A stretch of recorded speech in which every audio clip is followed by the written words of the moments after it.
बिस्मिल्लाहिर्रहमानिर्रहीम अस्सलामु अलैकुम वरहमतुल्लाहि वबरकातुहू। अभी अभी वर्ल्ड कप ख़त्म हुए एक हफ़्ता भी नहीं गुजरा है और दूसरी मैचेस और टूर्नामेंट शुरू हो चुकी है। मैं आप हजरात को मैच के बारे में और वर्ल्ड कप के बारे में या किसी खिलाड़ी के इंट्रोडक्शन के बारे में नहीं बता रहा हूँ, बल्कि मैं आपको उसके फ़ायदे और नुकसान के बारे में बता रहा हूँ कि फ़ायदा किसको होता है, नुकसान किसको होता है।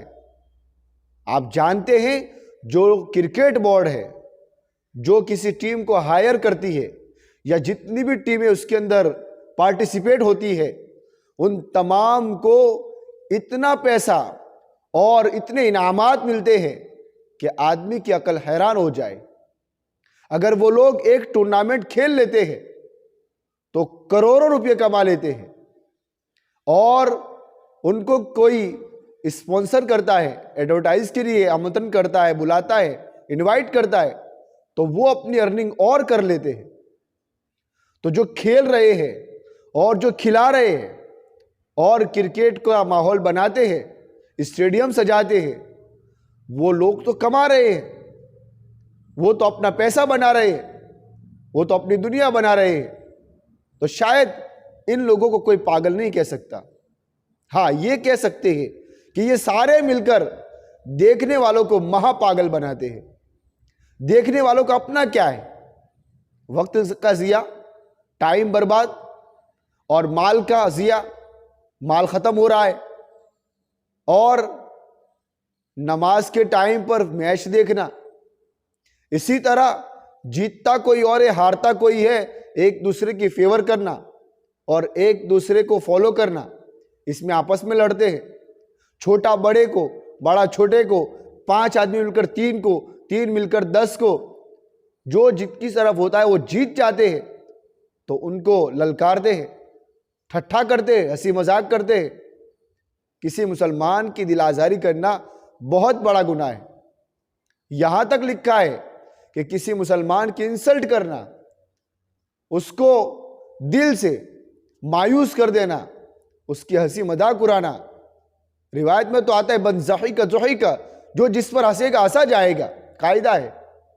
तो किसी और के चक्कर में हम लोग आपस में लड़ जाते हैं।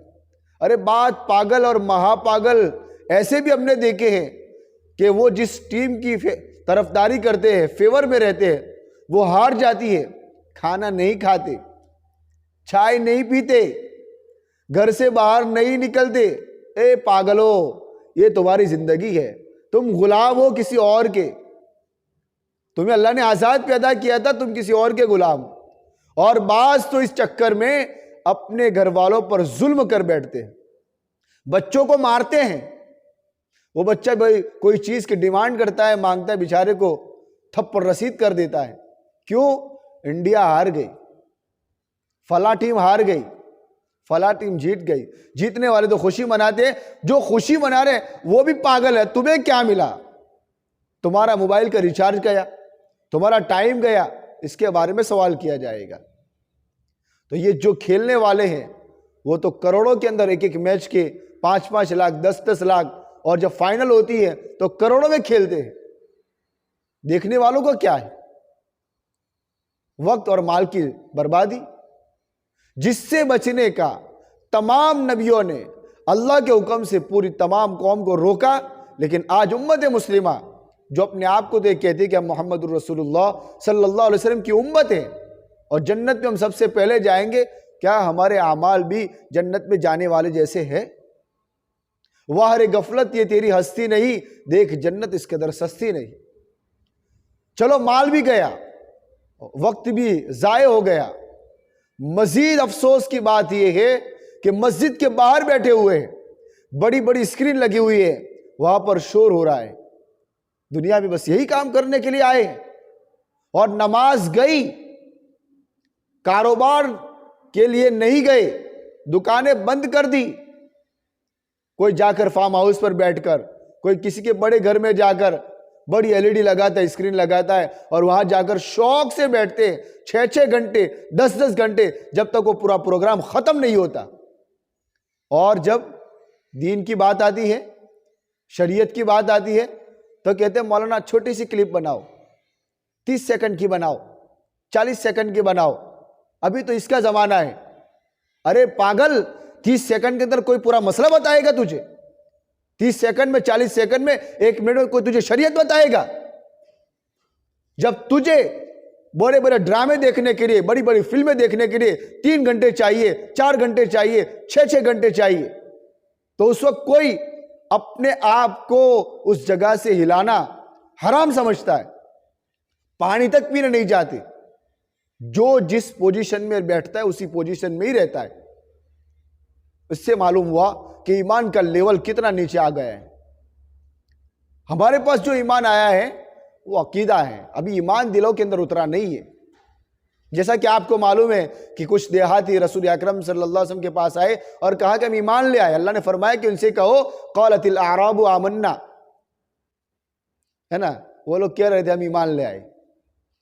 तो कुरान ने उनसे कहो कि हम अभी तो इस्लाम लाए हैं, हमने खुद इस्लाम की मुकम्मल तौर पर स्टडी की नहीं है या इस्लाम को समझा ही नहीं है।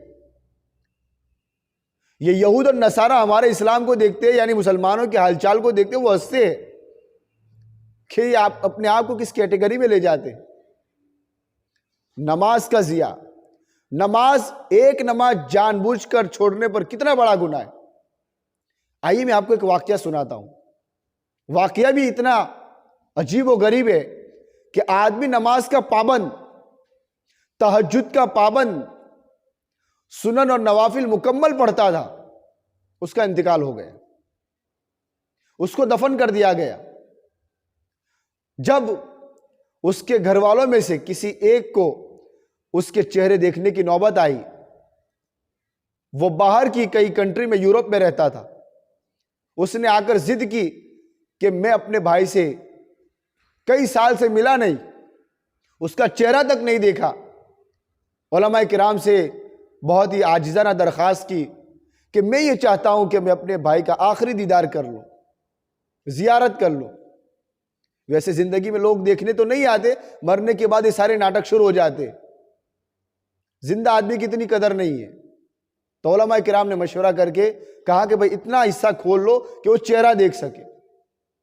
जब कब्र को खोला गया तो कब्र के अंदर से अंगारे निकले, आग के शोले निकले, आग की लिपट निकली, तो फौरन कब्र को बंद कर दिया गया। सब लोग हैरत में कि माजरा क्या है, आदमी नमाज का पाबंद, तहज्जुद का पाबंद, ये आखिर माजरा है क्या? तो तहकीक करने के बाद ये बात सामने आई कि आदमी नमाज तो पढ़ता था लेकिन नमाज में सुस्ती करता था। क्या मतलब?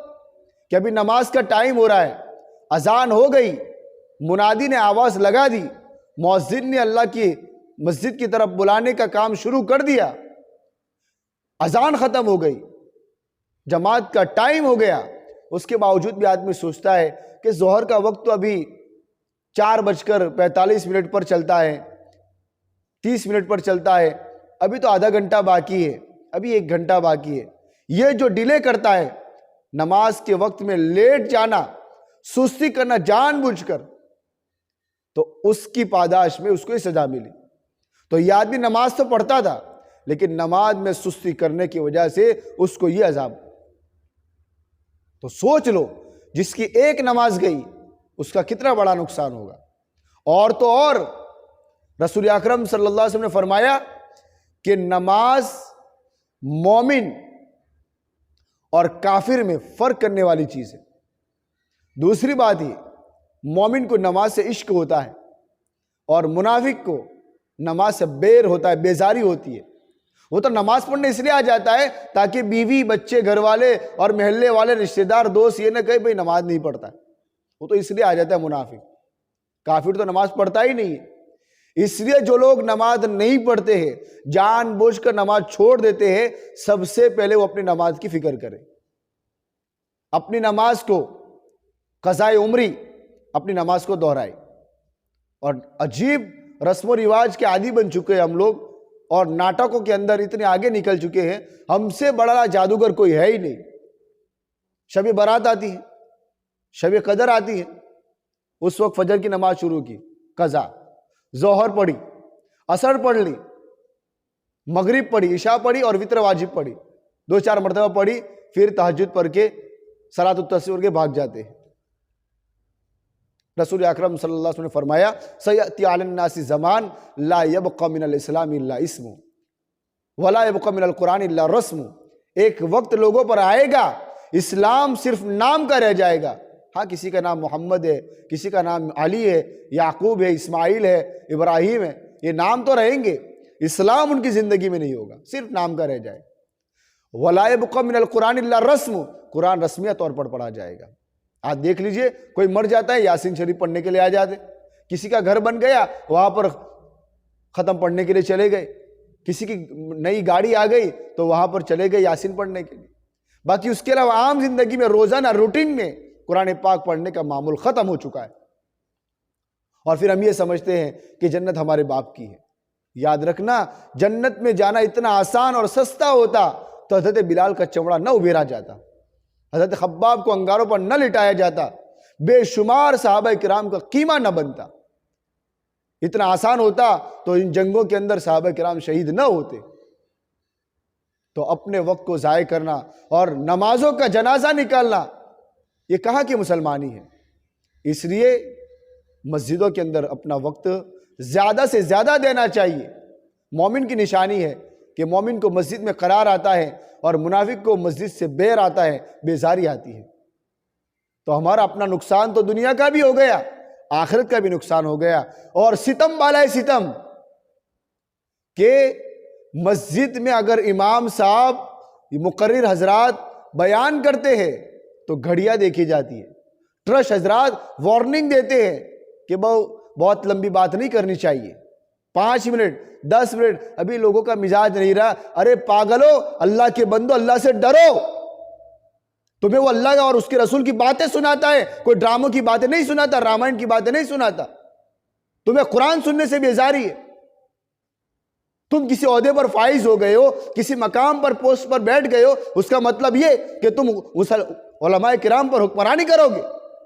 लेकिन क्या करें, हदीस में आता है, इदा वुस्सिदल अम्रु इला गैरि अली फल्यंतज़िर अस्साअ, जब दीन के मामलात और हुकूमतों के मामलात जाहिलों के हाथ में, ना अहलों के हाथ में चले जाएंगे, तुम कयामत का इंतजार करो।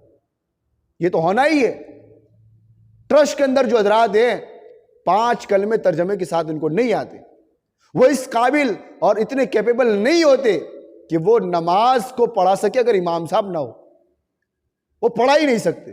अरे अपने बाप का जनाजा नहीं पढ़ा सकते और तुम उलमाए किराम पर हुक्मरानी करते हो।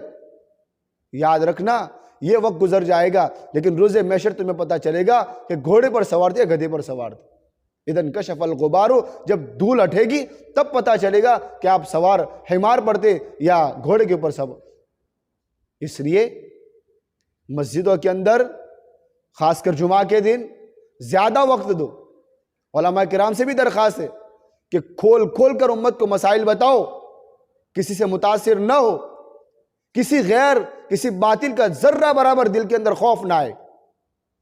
इसलिए बड़े बड़े उलमा किराम ने ये बात लिखी है कि अल्लाह के सिवा किसी और का डर, खौफ दिल में आना यह भी शिर्क है। और हकीकत बात है, जब हम अल्लाह से ही डरते हैं तो किसी लानत मलामत करने वाले की, किसी मालदार की, किसी ट्रस्ट की, किसी चौधरी की, हाँ वो बात अलग है कि रियायत करना वो एक अलग मसला है, किसी की रियायत कर ली जाए, लेकिन रोजाना तो रियायत नहीं होती ना। नमाज तो पूरी जिंदगी है, ये खेल कूद भी पूरी जिंदगी है, लेकिन हम खेल कूद के चक्कर में नमाज का जिया कर देते हैं। और नमाज जन्नत में ले जाने का जामिन है, और ये क्रिकेट और ये खेलकूद ये जन्नत में ले जाने के जामिन नहीं है। तो मोमिन के लिए 2 रास्ते हैं। हर इंसान को अल्लाह ने वक्त भी दिया है, सही और गलत की तमीज़ दी है। अब वो हमारे ऊपर डिपेंड है कि हम कौन सा रास्ता चुनते हैं, अल्लाह वाला रास्ता, रहमान वाला रास्ता चुनते हैं या शैतान वाला रास्ता चुनते हैं। याद रखना, जब कब्र में चले जाएंगे, लोग दफन करके चले जाएंगे, 3 दिन के बाद आपको भूल जाएंगे। इसलिए अपनी आखिरत की फिक्र की जाए, अपने वक्त को सही जगह पर लगाया जाए, दीनी माहौल में बैठा जाए, उलमा किराम के पास, बुजुर्गान दीन के पास और मस्जिदों के माहौल में ज़्यादा रहे, कुरान पाक की तिलावत करे, ज़िक्र और अस्कार के अंदर अपने आप को मशगूल रखे, हलाल कारोबार करे। अल्लाह तबारक व तआला हमारी नस्लों के अंदर बरकत देगा, वरना याद रखना नस्लें पछताएगी और तुम्हें गालियां देगी। अल्लाह ताला मुझे और आपको दीन की सही समझ अता फरमाए और अपने औकात को सही जगह इस्तेमाल करने की तौफीक अता फरमाए और लहव व लईब से मुकम्मल बचने की पूरी उम्मत मुसलमानों की तौफीक अता फरमाए। व आखिर दावाना अनिल हम्दुलिल्लाहि रब्बिल आलमीन।